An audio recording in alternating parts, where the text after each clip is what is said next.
Buenos días, Dios te bendiga. Vamos a hacer en el libro de Tesalonicenses, capítulo 2, versículo 9.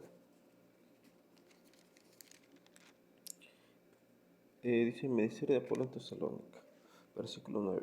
Dice, porque os acordáis, hermanos, de nuestros trabajos y fatiga, como trabajando de noche y de día, para no ser gravosos a ninguno de vosotros, os predicamos el Evangelio de Dios. Recordamos que Pablo antes de eso era fariseo y tenía mucho conocimiento de la Biblia.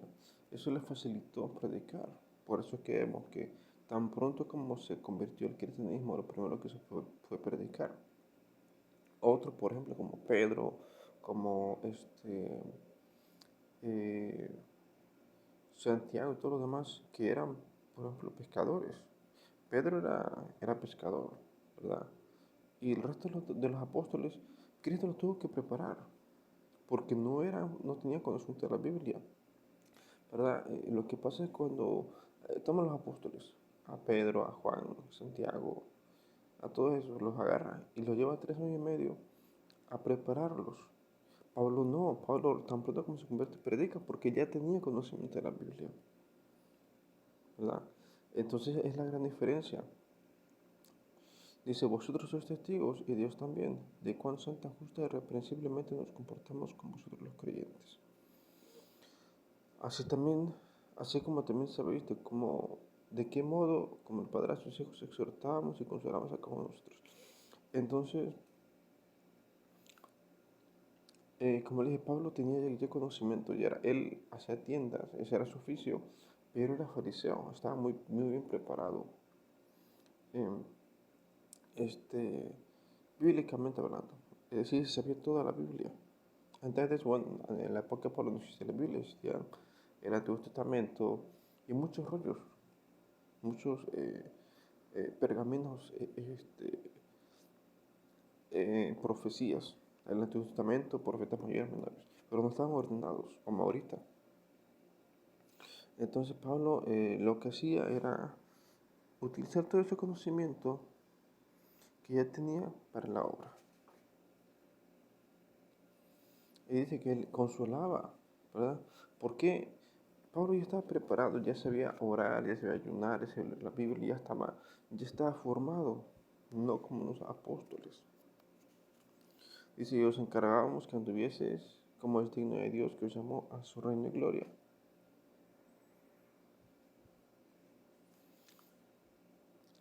Entonces, aquí Pablo decía, es que los creyentes decían, es que yo no sé cómo es Cristo, yo no conocía a Cristo. ¿Cómo voy a imitarlo? Porque eso dice Pablo, imitar a Cristo, imitar a Dios, soy como Dios. Incluso Cristo mismo cuando dijo, él dijo, sé imitadores de mí como yo soy de mi Padre, algo así. Entonces Pablo dice, bueno, ustedes no ven a Cristo, pero me ven a mí, imítenme a mí, porque yo sé cómo es Cristo. Recordemos que él tuvo un encuentro con Cristo cuando se quedó el caballo con una luz que quedó ciego y así. Por lo cual también nosotros sin cesar damos gracias a Dios de que cuando recibiste la palabra de Dios que oíste de nosotros, la recibisteis no como palabra de hombre, sino según es en verdad. La palabra de Dios, la cual actúa en vosotros los creyentes. Entonces, recordemos que la guía para nosotros es la Biblia, ¿verdad? De cómo debemos de ser, comportarnos, es la Biblia, ¿verdad? Y decía Pablo, recibiste la palabra, ¿verdad? Escuchaste. A la mayoría de la gente, de los creyentes, lo único que hacen es escuchar prédicas. No está mal, pero no es lo único, ¿verdad? Eh, pero bueno, eso es un principio, incluso yo mismo, cuando ahora se me convertí, yo casi no leí la Biblia, yo escuchaba muchas prédicas, porque era muy difícil al principio para mí entenderla. ¿Por qué no entendía al principio la Biblia? Porque no hablaba bien, hablaba muy poco. Ahorita yo la puedo entender porque mi oración está completa. Versículo 14. Porque vosotros, hermanos, venís a ser imitadores de las iglesias de Dios en Cristo Jesús, que están en Judea, pues habéis padecido de los de vuestra propia nación las mismas cosas que ellos padecen de los judíos. Entonces, ¿por qué se debe eso? Por la falta de oración, por la falta de preparación. Yo admiro mucho a Juan, Porque de todos los discípulos, de todos los apóstoles, Juan fue el único que no fue perseguido. Cuando estaba en el monte de los olivos y fueron dispersados, Juan fue el único que no fue perseguido. Porque de hecho Juan estaba al nivel espiritual de Cristo. O sea, tenía, bueno, es que no quiero decir que esto es un y todo, no, pero Juan tenía libertad espiritual. Juan, y recordamos que todo lo abandonó incluso Pedro, pero Juan lo siguió hasta cuando lo metieron a la casa de Caifás. Juan se metió en la casa de Caifás, primero porque lo conocía, segundo porque estaba bien preparado, tenía conocimiento y experiencia espiritual. De hecho, fue Juan el único que no fue asesinado, murió de viejo.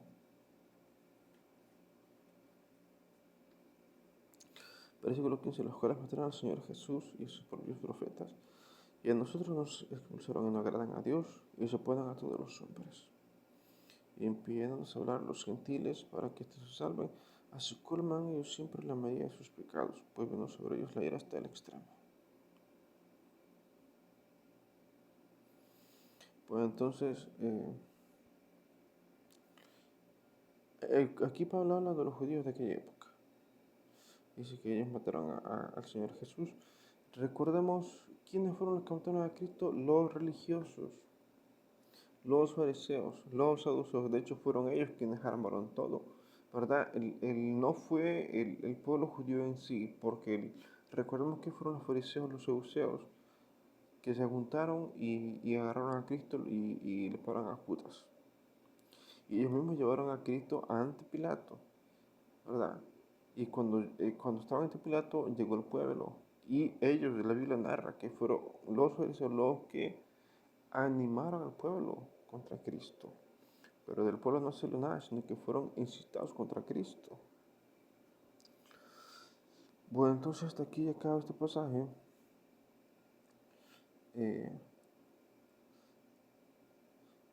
¿Y qué fue lo que pasó con ellos? Recordamos que ellos fueron, si ustedes revisan los evangelios, ellos hicieron un voto de que no iban a comer ni beber hasta haber matado no solo a Cristo, sino a Pablo también.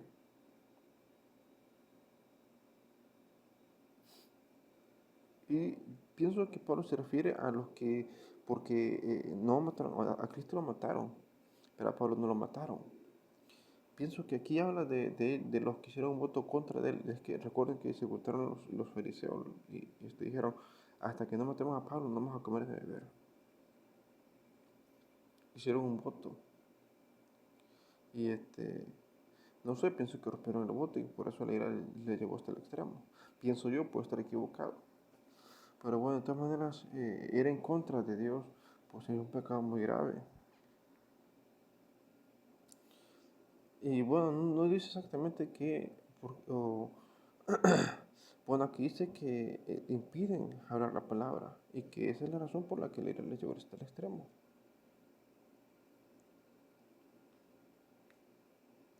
Pues entonces, ¿qué te puedo sugerir? La Biblia, como dije, esta es mi versión, mi punto de vista. Y bueno, entonces nos vemos en el próximo video. Dios te bendiga.